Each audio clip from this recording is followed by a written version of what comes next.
سلام البنات، اليوم ثالث وصفة من سلسلة حلويات العيد. عندي 3 كيلات فرينة، ونزيد 2 مغارف سكر كلاص ورشة ملح،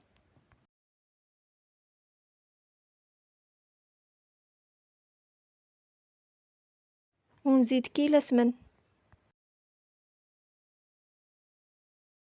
نخلطهم حتى تتلم بلا ما نعجن.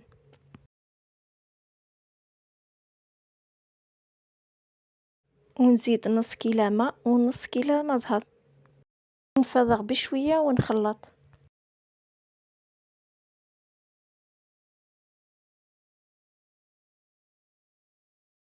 بعد ما تلمت نخليها تريح. للحشو عندي 3 كيلات كاوكاو ونص كيلة سكر، ونزيد مغرفة سمن ومغرفة قرفة، ونزيد مزهر حتى تتلم. أنا وزنت كل كورية 55 غرام. نحل لاباط وندير فيها الحشو ونغلقها.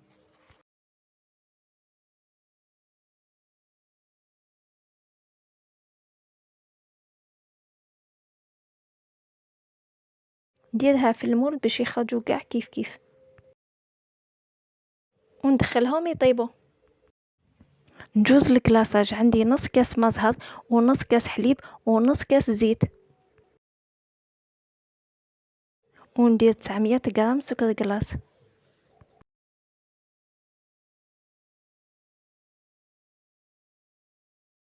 بعد ما تقل ندير نص كاس عصير ليمون، وندير كولون بيض ونخلط،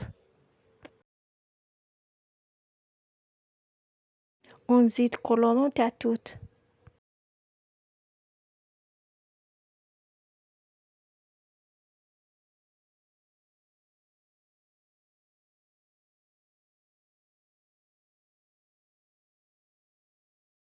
نبدا نقلاصي حبات تاع الكاطو ونخليهم ينشفوا.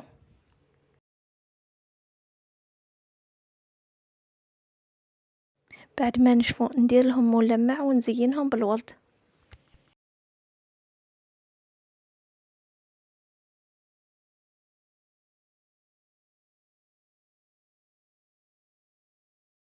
وهاي لي كيفاش جات العرايش.